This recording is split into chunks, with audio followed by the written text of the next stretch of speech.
Chapter 5, Railroad Camp. Early next morning, they were all in the wagon going west. Grace sat between Mom and Pa in the spring seat, and Carrie and Laura sat with Mary between them on a board laid across the wagon box. Traveling on the cars was rich and swift, but Laura preferred the wagon. For this one day's trip, Pa had not put on the cover. The whole sky was overhead, and the prairie stretched away on all sides with farms scattered over it. The wagon went slowly, so there was time to see everything, and they could all talk comfortably together. The only noise was the horses' feet clop-clopping and the little creaking sound of the wagon. Pa said that Uncle Hi had finished his first contract and was moving to a new camp farther west. He said, "The men have cleared out already. There's only a couple of teamsters left beside Dosha's folks. They'll have the last of the shanties down and be hauling off the lumber in a couple of days." "Are we moving on then too?" Ma asked. "In a couple of days, yes," Pa answered. He had not looked for a homestead yet. He would get one farther west. Laura did not find much to see out loud from Mary. The horses followed the road that went straight across the prairie. Always beside it was the railroad grade of raw earth. To the north, the fields and houses were the same as at home, except that they were newer and smaller. The freshness of the morning wore off. All the time, little jolts and jiggles came up from the wagon through the hard board that they were sitting on. It seemed that the sun had never climbed so slowly. Carrie sighed. Her peaked little face was pale, but Laura could do nothing for her. Laura and Carrie must sit on the ends of the board where the jiggling was hardest because Mary must be in the middle. At last the sun was overhead, and Pa stopped the horses by Little Creek. It was good to feel still.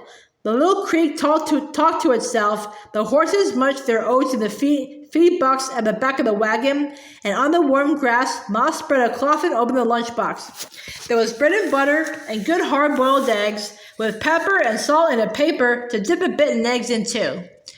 Noon ended too soon. Pa led the horses to drink from the creek, while Ma and Laura picked up the eggshells and bits of paper to leave the place tidy. Pa hitched the horses to the wagon again and sang out, "All aboard!" Laura and Carrie wished they could walk for a while, but they did not say so. They knew that Mary could not keep up with the wagon, and they could not let her sit in it alone and blind. They helped her climb up and sat down beside her on the board. The afternoon was longer than the morning. Once Laura said, "I thought we were going west." "We are going west, Laura," Pa said, surprised. "I thought it would be different," Laura explained. "Just you wait till we get out beyond settled country," said Pa. Once Carrie sighed, "I'm tired," but she straightened up quickly and said, "Not so very tired." Carrie did not mean to complain. One little jolt is nothing at all. They had hardly noticed 2.5 miles of little jolts when they rode to town from Plum Creek. But all the little jolts from sunrise to noon, and then all the little jolts from noon till sunset are tiring. Dark came, and still the horses plodded on, and the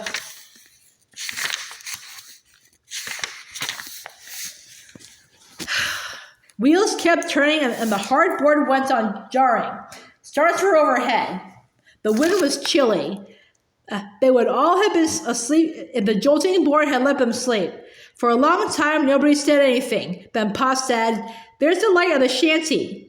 Far ahead, there was a little twinkle of the dark land. The stars were larger, but their light was cold. The tiny twinkle was warm.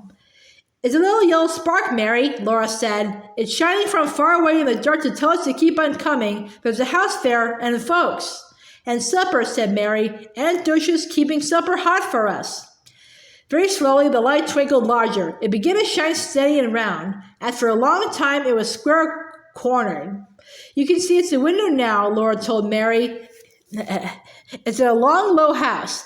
There are 2 other long, low, dark houses in the dark. That's all I can see." "That's all at the camp," Pa said. He told the horses, "Whoa." The horses stopped right then, without another step. The jiggling and jolting stopped. Everything stopped. There was only the still, cold dark. The lamplight flared out of a doorway, and Aunt Dosha was saying, "Come right in, Caroline and girls. Hurry and put up your team, Charles. Supper's waiting." The chilly dark had settled in Laura's bones. Mary and Carrie moved stiffly too, and they stumbled, yawning. In the long room, the lamp shone on a long table and benches and rough board walls. It was warm there and smelled of supper on the stove. Aunt Dosha said, "Well, Lena and Jean,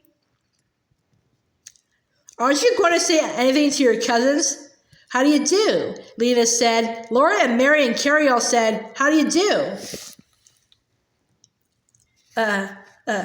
Jean was only a little boy, 11 years old, but Lena was a year older than Laura. Her eyes were black and snappy, her hair was black as black can be, and it curled naturally. The short wisps curled around her forehead, the top of her head was wavy, and the ends of her braids were round curls.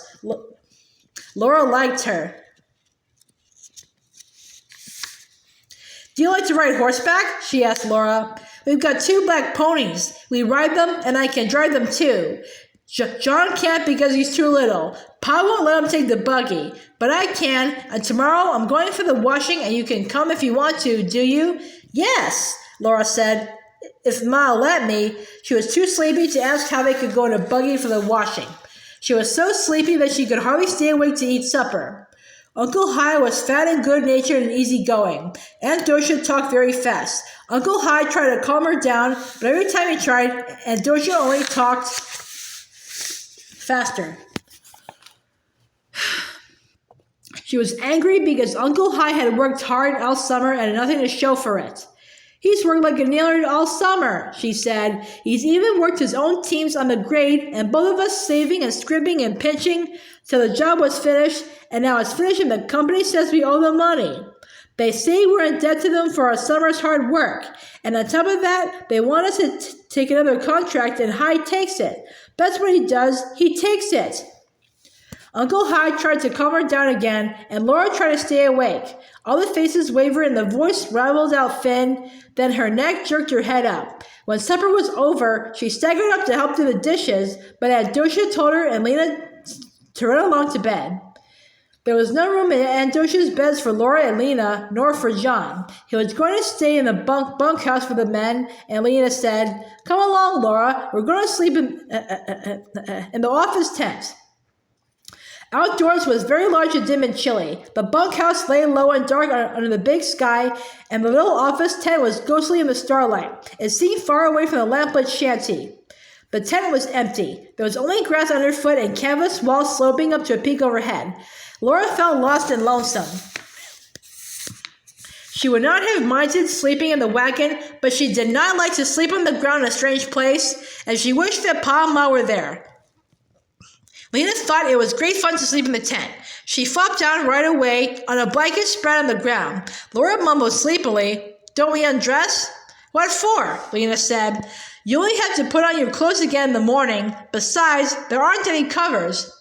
So Laura lay down on the blanket and was sound asleep. Suddenly, she jerked awake with a frightful start. From the huge blackness of the night came again a wild, shrill howl. It was not an Indian. It was not a wolf.